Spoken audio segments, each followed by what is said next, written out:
Yes, yes, yes. Hello, everybody. Welcome to Cyber Safety Net's Stay Safe Online. My name is Mark Anthony Germanos. I will be the presenter. I do cybersecurity because I was a victim of identity theft. Yeah, you heard that right. Me, identity theft victim. A few years ago, I opened my Visa bill, and there was a charge from somebody I never heard of, dated December 25, for $1,000. I called the bank and said, "Hey man, this is a fraud. There's no way I woke up on Christmas Day and went to a website and spent $1,000. Christmas Day, somebody I never heard of, and $1,000. No, no, no, it's a fraud." They agreed and gave me my money back. From there, I learned about the world of identity theft, and I learned that it's easy. In fact, I had 3 clients who were victims of identity theft. One of them had her checking account drained to $1. What happened is somebody stole her checkbook and wrote checks against her checking account until the balance was $1. Another client had a pop-up from his web browser telling him to call an 800 number and pay a $300 ransom. And you know what? He did. And I found out 6 months later. And third, another client went to his Capital One rewards account. He learned that all his rewards had been drained or redeemed for gift cards. And by the time he found out, the gift cards were gone. At one point, identity theft was the fastest growing crime in our country for 11 years in a row because it's so damn easy. Now let's go back to the slideshow.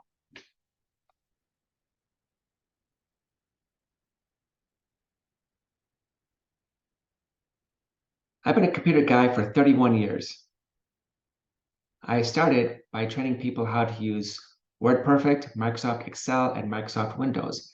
Then I graduated to managing networks. I started with small networks where I was a one-man show. Then I moved on to larger networks where I was part of a team.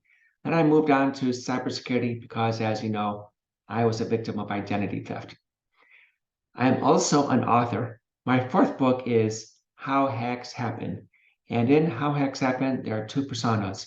There's me, Mark, the good guy, who wants to protect you. And there's Brad Cracker, the bad guy, who wants to rip you off. He does it because it's easy, the money's good, and he likes the money. How did that get in there? Holly and I celebrated 21 years of this year. In fact, when we got married, the Twin Towers in New York City were still standing. She's an artist. I'm a computer guy. It's a miracle. Here's what we'll be talking about today.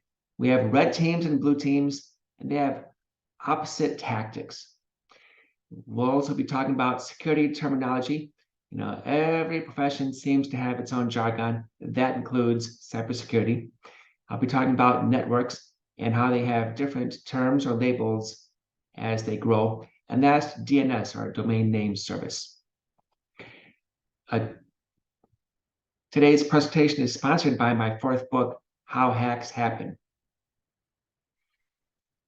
There are 2 personas, as you know, and hacking, maybe you did not know this, is not illegal in some countries. In Russia, Iran, and North Korea, you know, the America haters, hacking is not illegal. And if you hack the rich Americans, even better. Hacking, not illegal in some countries, but of course it is in ours. Now, let's get back to the show. Let's talk about red teams first. Red teams are dedicated attackers. A company would hire a red team to test their security or lack of security. I've seen a lot. They'll look for vulnerabilities and then find ways to exploit them. When they're done, they write a report for the company showing how their security has failed. We use security assessments, we use vulnerability scans as tools to help document the weakness in the security. The opposite would be blue teams. Blue teams protect the resources. They protect the servers, they protect the data, they protect the people. Blue teams are the good guys. And the way I learned about blue teams is that blue teams are the protectors. Blue is the color that police officers wear. Red teams, they wear whatever. Blue teams, blue is the color that police officers wear. Blue teams maintain system security, they prevent breaches, and they perform updates. Well, they're supposed to. They're supposed to keep the business in business. Usually they do, and we don't hear about it. Sometimes they don't. Back in 2017, a blue team that managed hospitals in the United Kingdom did not do what they were supposed to do. They were supposed to download and install security patches for the servers, but they didn't. And it came back to haunt them. Let's move on and talk about security terminology. We have assets, threats, risks, vulnerabilities, and exploits. And I will focus on assets and risks. Now, getting back to the hospitals in the United Kingdom, what happened is they got hit by ransomware called WannaCry, and it knocked 16 hospitals offline. Computers stopped working. Can you imagine going to a hospital with blood coming out your eye sockets and having the receptionist say, "I'm sorry, we cannot help you. The computers don't work. Come back next week." It really happened, May 2017, in the United Kingdom. I have a statement with these 5 terms, and I have to put on my glasses because, as you know, I've been staring at computers for 31 years. I told you about WannaCry knocking out 16 hospitals in the United Kingdom. WannaCry is an attack that exploited a vulnerability on the UK hospital's assets. The risk has proven to be high, and the WannaCry threat is still active today.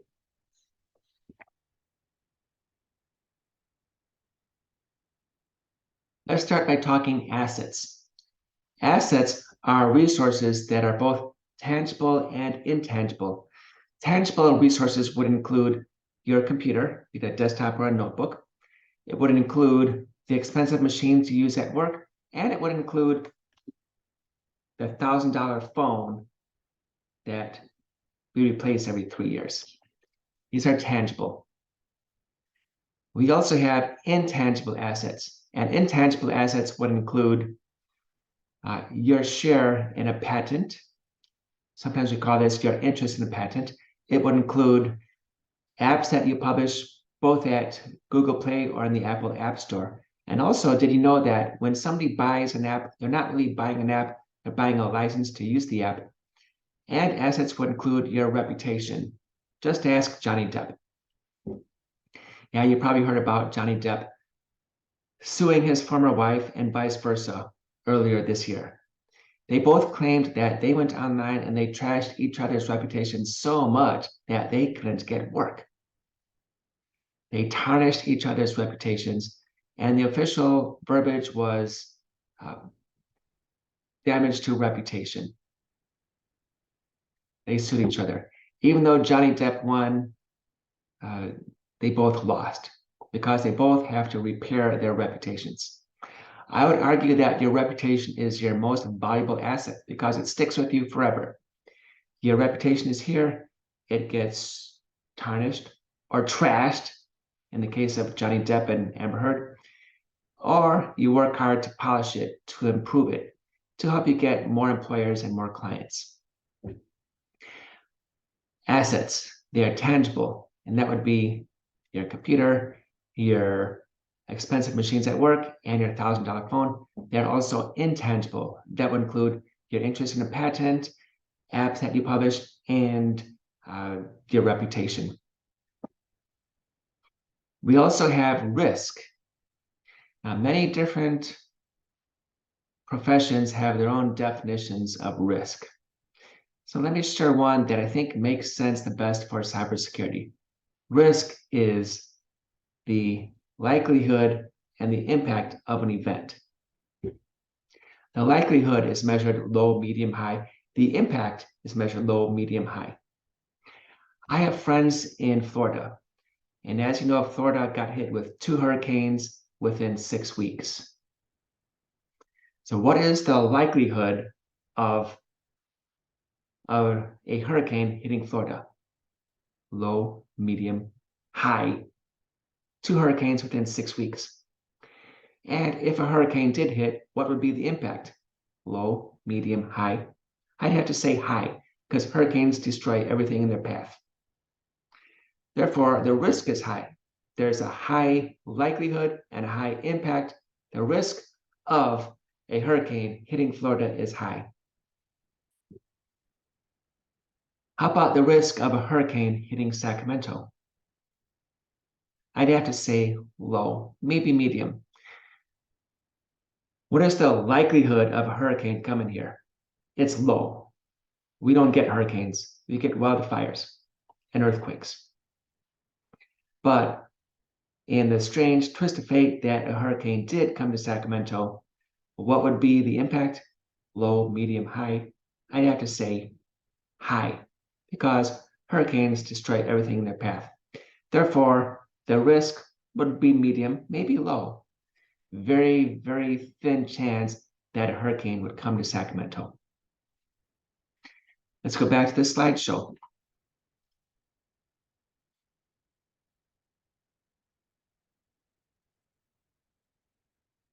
Let's talk about network sizes, because we have different terms for networks based on the size. In your home, or if you have a small office, you probably have a LAN or a local area network. And a network is created by a switch, which serves as the nucleus of the network. A user on computer 1 in the upper left-hand corner may need to get to a resource, maybe a Microsoft Excel file, on computer 4, which would be the lower right-hand corner. That request and response goes through a switch. A switch serves as the nucleus of a network. Maybe you're at a facility where there are multiple buildings and there are multiple networks, but they're both small. Well, for that, you would have a router which connects different networks. Somebody on network A can't connect to a computer on network B to grab a resource. The traffic would go through the switch on network A, then through a router, then through the switch on network B, then the response would come back from the switch on network B to the router and back to the switch on network A and back to the user on network A. It happens a million times a day. That's just how networks work. Let's go one step up. Let's talk about networks that are beyond just one building or multiple buildings or a campus. A good example of this would be the networks that police officers use, because they are, of course, covering a much wider range than just one building or one campus. In fact, they participate in something called a MAN, or a metropolitan area network. Much wider coverage. Let's go one step further and talk about WANs, or wide area networks. These stretch much farther than a city or a county. I have a client who has multiple offices, one in Sacramento, one in San Francisco, one in Reno, one in Fresno. This would qualify as a wide area network. Users in all 4 offices get to data that resides here in Sacramento, because that's the biggest office, that's where the servers are, that's where most people are, that's where the owners are. So the Sacramento office serves as the nucleus of this wide area network for the client that has offices in Sacramento, San Francisco, Reno, and Fresno.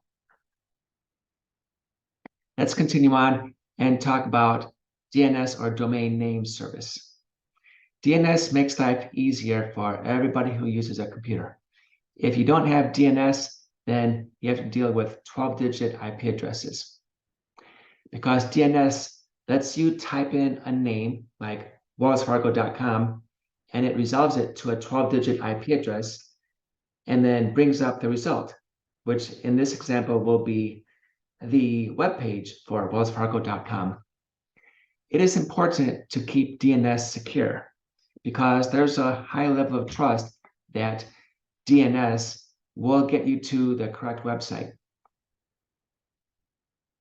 Going back to the Wells Fargo example, if you were to minimize this presentation and go to wellsfargo.com in your web browser, you would be going to 159.045.066.143.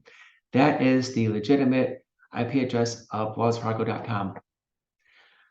Let's suppose somebody were to hack the DNS record for Wells Fargo and they sent all the traffic to a different website, a fake site, a spoofed site, spoof, S-P-O-O-F. Maybe they were to hack the Wells Fargo DNS registration and send all the traffic to 157.165.149.188. There they would have a fake or spoofed Wells Fargo website, and visitors would type in their Wells Fargo username and password. They would become identity theft victims. For anybody who's ever created a website and worked to move it into production, you may have found that it was a time-consuming and profanity-inducing process. And that's a good thing because it's supposed to be difficult to change domains and website addresses, make it difficult for the hackers. So if you've ever had a situation where you had to move a domain or move a website and said, oh, this is much more difficult than it has to be. Yes, and that is a good thing. We're almost done. We talked about red teams and blue teams. Red teams are hired to show you how strong or weak your security is. And the blue teams are responsible for keeping everything up and running. Then we talked about the security terminology in the cybersecurity profession. And yes, we got a lot. Then we talked about networks. We learned that as networks grow, they have different sizes or terms. Also, the biggest network is called the public network or the internet. Some would say it is international, but I think it's universal because there are devices outside of our planet that are sending information back. And I would say the internet is universal. And thus we have DNS, a service that resolves host names to 12-digit IP addresses.